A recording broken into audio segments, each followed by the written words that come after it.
Hello guys, આજે આપણે બનાવી રહ્યા છીએ પૌવા. તો જો પૌવા કેવી રીતે બને. આપણે કઢીમાં તેલ મૂકી દીધું છે. અંદર થોડી રાઈ નાખી દઈશું આપણે વઘાર માટે.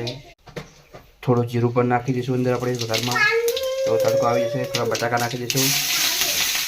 બટાકા, મરચાં, ધાણા, ટમાટર બધું કાઢી નાખીશું. આને થોડું તેલીવામાં આપણે શેકાવી દઈશું. તો વ્યવસ્થિત શેકી જાય તેલ મરચુંમાં. આ છે આપણો મસાલો. અને થોડું મીઠું નાખી દઈશું આપણે.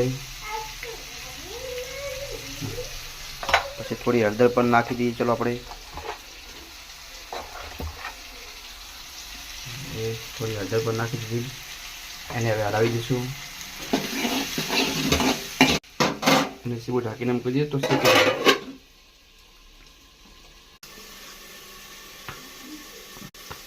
પૌવા પહેલેથી જ આપણે પલાળીને મૂકી જશે. તો સારા પૌવા પણ પલળી ગયા છે. પૌવામાં દાડમ પણ નાખશું. ચાલો આપણે હવે ચેક કરી લઈએ કે બટાકા ટમાટર બરાબર શેકાઈ ગયા છે કે નથી શેકાઈ ગયા.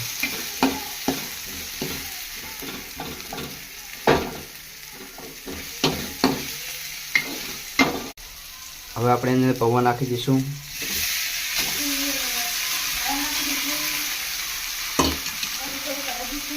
પૌવાને જો હલાવી નાખીએ અંદર આપણે હવે.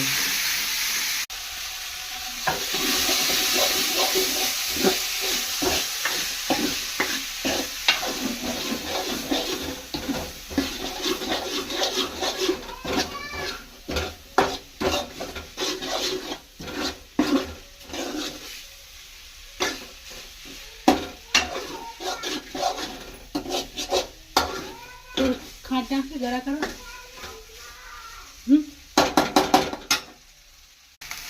ચલો આપણે અંદર દાડમ પણ નાખી દીધું છે. હવે એકવાર એને હલાવી દઈએ આપણે. ચલો આપણા પૌવા રેડી થઈ ગયા છે. બસ હવે જમવા બેસી ગઈએ. તમારે પણ ખાવા હોય તો આવી જજો.